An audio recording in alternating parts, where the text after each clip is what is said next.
নমস্কাৰ মোৰ প্ৰিয় বন্ধু বান্ধৱীসকল, আপোনালোক সকলোকে মোৰ অন্য এটা ভিডিঅ'লৈ স্বাগতম জনাইছোঁ। আশা কৰিছোঁ সকলো ভালেই আছে আৰু মোৰো বৰ্তমান ভালেই। আজি মই আপোনালোকৰ বাবে লৈ আহিছোঁ ঘৰুৱা পদ্ধতিৰে কেনেকৈ হেয়াৰ কেয়াৰ কৰিব। আজিকালি প্ৰায় দেখা যায় ল'ৰাই হওক বা ছোৱালীয়ে হওক, মহিলাই হওক বা পুৰুষেই হওক, খুব কম বয়সত চুলি পকা, চুলি সৰা ইত্যাদি নানান ধৰণৰ সমস্যাই দেখা দিছে। এই সমস্যাবোৰৰ পৰা পৰিত্ৰাণ পাবলৈ কিদৰে ঘৰুৱা পদ্ধতিৰে চুলিৰ যতন ল'ব পৰা যায় তাৰে ভিডিঅ' এটা লৈ আপোনালোকৰ মাজলৈ আহিছোঁ। আশা কৰিছোঁ ভিডিঅ'টো চাই আপোনালোকে খুব বেছি ভাল পাব আৰু উপকৃত হ'ব। তেন্তে ব'লক ভিডিঅ'টো আৰম্ভ কৰোঁ। প্ৰথমটো হৈছে কোকোনাট অইল বা নাৰিকলৰ তেল। এই নাৰিকলৰ তেলটো আপুনি ধুনীয়াকৈ চুলিৰ গুৰিত যদি লগাই ৰাখে, ই চুলি মজবুত কৰাত খুব বেছি সহায় কৰে। নাৰিকল তেল লগোৱাৰ পদ্ধতিটো হৈছে, গৰমৰ দিনত ৰ'দ বহুত বেছি ওলায়, গতিকে আপুনি আধা ঘণ্টামান ৰ'দত নাৰিকল তেলৰ বটলটো ৰাখিব, যাতে তেলখিনি অকণমান গৰম হয়। মানে নাৰিকল তেলটো লগোৱাৰ আগত তেলখিনি অকণমান গৰম হ'ব দিব লাগে। তাৰ পাছত ধুনীয়াকৈ চুলি গুৰিত মাছাজ কৰি 30ৰ পৰা 60 মিনিট সময় লগাই ৰাখিব লাগে। তাৰ পাছত ধুনীয়াকৈ ধুই দিব লাগে। ছেকেণ্ডটো হৈছে কণী, কল আৰু মৌৰ এটা ধুনীয়া প্ৰ'টিন মাস্ক। কলৰ এমিনো এচিড আৰু ডিমৰ প্ৰ'টিনে চুলি মজবুত আৰু দীঘল হোৱাত বহুত বেছি সহায় কৰে। এই প্ৰ'টিন মাস্কটো কেনেকৈ তৈয়াৰ কৰিব? তাৰ বাবে আপোনালোকক লাগিব 2টা কল, 2টা কণী, 1ৰ পৰা 2 চামুচ মৌ, অলিভ অইল, তেল, লগতে কণ্ডিশ্যনাৰ মিলাই ধুনীয়া এটা পেক বনাই 20ৰ পৰা 30 মিনিট চুলিত লগাই ৰাখি তাৰ পাছত ধুনীয়াকৈ ধুই দিব। চাব চুলিখিনি কিমান ভাল লাগে।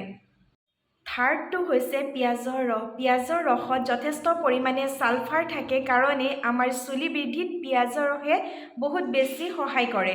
আপুনি এই পিঁয়াজৰ ৰস পিঁয়াজটো পিহি পেলাই ধুনীয়াকৈ ৰসটো উলিয়াই 10ৰ পৰা 15 মিনিট চুলিৰ গুৰিত লগাই ৰাখিব পাৰে। তাৰ পাছত ধুনীয়াকৈ শ্বেম্পু কৰি মূৰটো ধুই দিব। আপোনালোকে নিশ্চয় গ্ৰীণ টিৰ বিষয়ে শুনিছে আৰু এই গ্ৰীণ টিৰ উপকাৰিতাৰ বিষয়ে আপোনালোকে নিশ্চয় জানে। গ্ৰীণ টিয়ে ৱেইট লছ কৰাৰ উপৰিও আমাৰ চুলিৰ গুৰি শক্তিশালী কৰে আৰু হেয়াৰ ফল ৰোধ কৰাত সহায় কৰে। 2টা গ্ৰীণ টিৰ পেকেট ল'ব আৰু এই পেকেট 2টা গৰম পানীৰ লগত অলপ টাইম উতলাই ঠাণ্ডা কৰি ৰাখিব আৰু ঠাণ্ডা হোৱালৈকে আপুনি চুলিখিনি ধুই ধুনীয়াকৈ শ্বেম্পু কৰি ল'ব। শ্বেম্পু কৰাৰ পিছত গ্ৰীণ টিৰ পানীখিনি যেতিয়া ঠাণ্ডা হ'ব, সেইখিনি ধুনীয়াকৈ চুলিত লগাই ৰাখিব।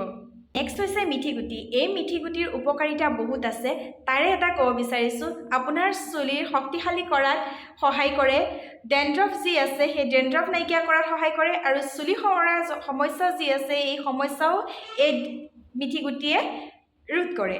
মিঠিগুটিখিনি আপুনি কেনেকৈ ব্যৱহাৰ কৰিব? প্ৰথমতে মিঠিগুটিখিনি ধুনীয়াকৈ ৰাতি তিয়াই ৰাখিব। তাৰ পাছত ধুনীয়াকৈ গুড়ি কৰি ল'ব। গুড়ি কৰি এটা মাস্ক বনাই ল'ব। এই মাস্কটো আপুনি সপ্তাহত 2ৰ পৰা 3 বাৰ ব্যৱহাৰ কৰিব পাৰে। নেক্সট হৈছে পাম্পকিন চিড অইল। এই পাম্পকিন চিড অইলত জিংক, আইৰণ, মেগনেছিয়াম সমৃদ্ধিৰে পৰিপূৰ্ণ। এই অইলবিধে আপোনাৰ হেয়াৰ থিনিং কমায়। এই মিশ্ৰণটো 30ৰ পৰা 60 মিনিট ৰাখি হেয়াৰ ৱাছ কৰিব আৰু এইটো উইকলি কৰিব পাৰে।